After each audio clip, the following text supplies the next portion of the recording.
Recently I came across a book entitled Hope After Faith, An Ex-Pastor's Journey from Belief to Unbelief by Jerry DeWitt.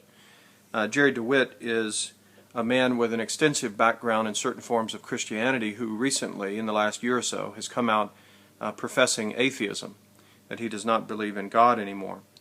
What intrigued me about his book, well, there were several things that stood out about his book. Perhaps the most intriguing aspect of it is that there are actually some people and some movements in the book, Christian movements, that I have a lot of familiarity with.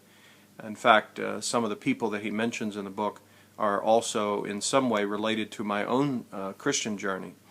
So there was some, I guess, common experience or common background that struck me as I read through his book.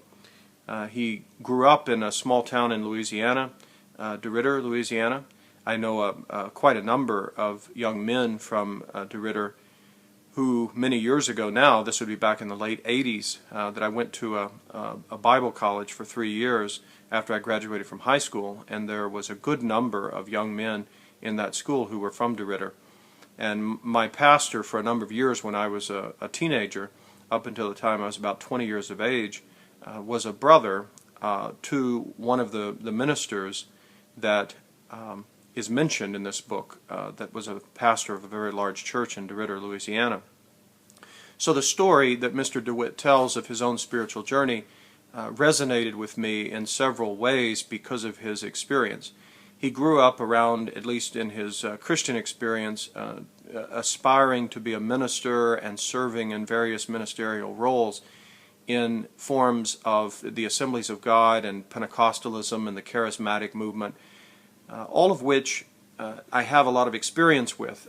In my early 20s, after my younger period of life, I spent several years in the Assemblies of God, and so I'm very familiar with them. And a lot of wonderful people in the Assemblies of God, and a lot of wonderful people also in the other forms of Christianity that Mr. DeWitt had contact with, and I think he expresses as much in his book. He doesn't try to belittle the people, he simply tries to tell his story. There's several observations I would make, though, about his book. One of them is I find it unfortunate that his background and his formation in Christian theology and in Christian faith appears to be, on the intellectual side, particularly weak. I don't see any evidence in the book, and perhaps I missed it. I spent about an hour and a half skimming through it and reading certain portions of it and trying to get a gist of his story, and some of it I read fairly closely. But in reading through the book, it doesn't seem as if there was any formal training or formal education that he received, and so he's pretty much a self-made man in the sense of his education.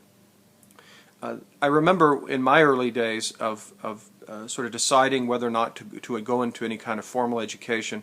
I remember struggling with this because in Pentecostalism, especially in certain forms of Pentecostalism and the charismatic movement, there's almost a negative view toward any kind of formal education. It's almost seen as a hindrance to the development of one's ministry. So sometimes it's even more of a detriment to your ministry to have educational credentials than if you don't.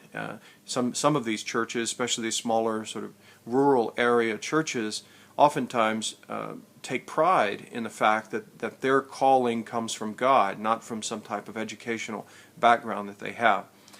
And so it seems as if, as far as I can tell, that Mr. DeWitt came up through that type of Christianity that didn't place much of an emphasis on rigorous intellectual development of the underpinnings of one's faith or understanding of one's faith. At least I didn't see evidence of it in this particular book. What I also find is that this Mr. DeWitt began to study various other things that he came across. He quotes frequently, or there are frequent references to people like, Richard Dawkins and others, which I find particularly disappointing because people like Richard Dawkins and this whole bunch of new atheists are people who, despite their credentials in areas of science oftentimes, they are particularly weak on philosophy and on their understanding of theology. They're particularly weak in analyzing their own assumptions and presuppositions.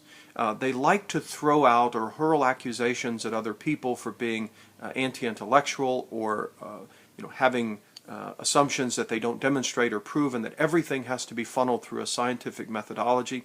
And so it seems to me that the new atheist movement, if I were to sort of label the various kinds of atheism and groups that are critical of Christianity, to me they are at the bottom of the list of serious critiques of Christianity. Because they assume so much, they have so many blind spots in their criticisms. That wasn't to be the intended focus of this presentation, but I would recommend a book to you if you want to seriously look at this. There's a wonderful book on the new atheist. This came out a number of years ago by John Hott, a book called God and the New Atheism, A Critical Response to Dawkins, Harris, and Hitchens, which I hold in my hand. It's a fairly short book, but it's, I think, a very well-written book, and it addresses, I think, some of the more profound concerns that I would share about people like Dawkins and others. But it seems as if this brand of atheism has had particular influence on Mr. DeWitt, and I find that sad, and I find it disappointing that someone of that kind of background would have been drawn to those kinds of writings and perhaps never came across a serious response to them and a serious correcting of the methodologies of these people like Dawkins and others. Another thing I find interesting, and I don't want to make a huge point out of this, but one thing that I found very interesting in the story is that Mr. DeWitt, as a very young boy, in fact he hardly has any memory of it, lost his father. His father was an alcoholic and was killed in a car accident while he was recklessly driving under the influence of alcohol. It reminded me of a book, and I'm not subjecting Mr. DeWitt to this analysis, it just reminded me of a book that I read a few years ago, another book that I would very highly recommend to you, especially if you're interested in sort of the psychology of atheism. It's a book called The Faith of the Fatherless by Paul Vitz. Paul Vitz, V-I-T-Z, is a psychologist who grew up in his youth, became an atheist or an agnostic, and he eventually sort of came to accept Christianity and Catholicism in particular. And his book, Faith of the Fatherless, is a kind of psychological study of the major atheists of the last, say, 150, 200 years or so. I don't remember the exact historical parameters. But what he does is he takes as a sampling, a case study, or a series of case studies of atheism, the most outspoken and angry atheists, or those most desirous of sharing and converting people to their atheism. He studies a sampling of them, many of them, the ones that we have biographical information, significant biographical information about them. And more often than not, in fact, in the vast majority of cases, there is a traumatic sort of background to these persons, most often including the death of a father. And what he theorizes is that the death of their father has a psychological effect on how they're able to relate to God. Again, you can disagree with that, and I'm sure that there are exceptions to this, and Paul Vitz is very open about that in psychology, you don't look for 100% consistency in a psychological theory. What you look for is general trends and majorities and typical cases. Not that everybody follows the same pattern, because human psychology is more complicated than that, and people deal with things in different ways. But there seems to be a very interesting case that can be made for atheism being attached to or associated with these sort of traumatic childhood experiences that affect the way they develop in respect to religious faith. In any case, I found that to be another interesting part of his presentation. Another, and perhaps a final point that I'll mention, at least for now, about Mr. DeWitt's story, is some comments that he makes in his presentation about hope. He talks about, he spends, in fact, a fair amount of time mentioning and bringing up the issue of hope. He emphasizes that hope for him now is no longer grounded in God. In his life previously, he looked to God as the source of his hope, that he could believe that tomorrow would be good, and that there's a reason to believe that there's grounds for confidence that things will be good tomorrow, that things will get better. Or that I have reason to believe that when something traumatic happens to me, that there is reason to believe that perhaps it has some meaning in the overarching scheme of things, and that I can live another day knowing, or I can continue to live on into the future with some confidence that it has some significance and some purpose. What he says in the book is that he now grounds his hope in himself. He finds his meaning in himself, which I find another profoundly disappointing part of Mr. DeWitt's development, at least in my mind. Because for us as human beings, to ground our hope in ourselves is, at least to my mind, to ground ourselves in something that itself needs grounding.